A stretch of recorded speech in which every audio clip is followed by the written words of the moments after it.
Hi, I'm Peter Haddock and I'm here at the Intermat pre-press event for the show in April, folks, that you all need to be here at Paris for. Now, we're here to talk to HeronTrack, and Sebastien, you are the representative of HeronTrack.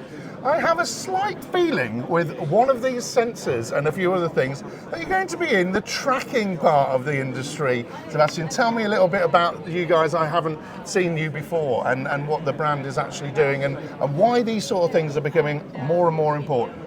Yeah, thank you.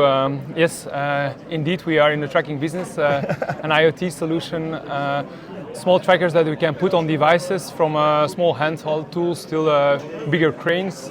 And the first idea is just location, knowing where they are to have a better inventory management.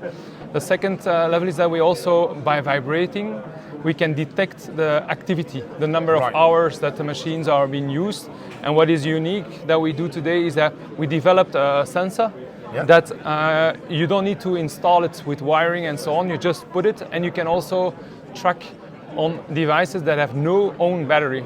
So it's just, you put it on it, and by the vibration and the algorithm inside will detect the number of hours working.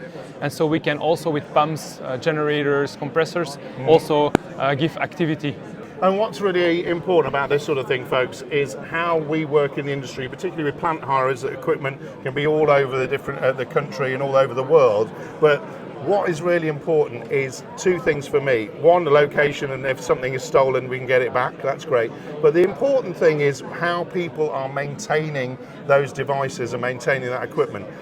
Obviously, servicing hours and intervals, that's really important. When it's in the field, you just don't know, unless it's got a system on it, how much it's working. And again, with things like hand tools and larger sort of whacker plates and things like that, it's important to understand that information, isn't it, in one place? The demand is to be able to predict the maintenance, and to be more efficient there, and not sending people to go checking a device that was actually not used. And so only to be really effective on that.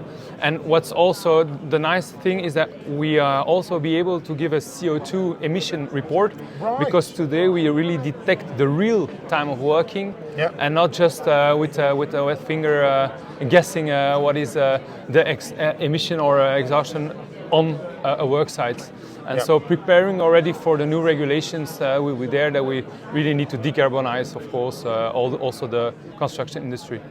And that's fantastic news, folks, because Intermat this year in April is all about low carbon solutions as well. And I think what's really impactful about the way the Intermat show is being put together is they are showcasing this kind of thing and the journey that we can take to reduce carbon, but be more efficient and make sure we're protecting the assets in this case that are very valuable and very, very difficult to manage. But with small things like this, and an even smaller one like this, folks, you can do it. Great to see you. Cheers. Thank you.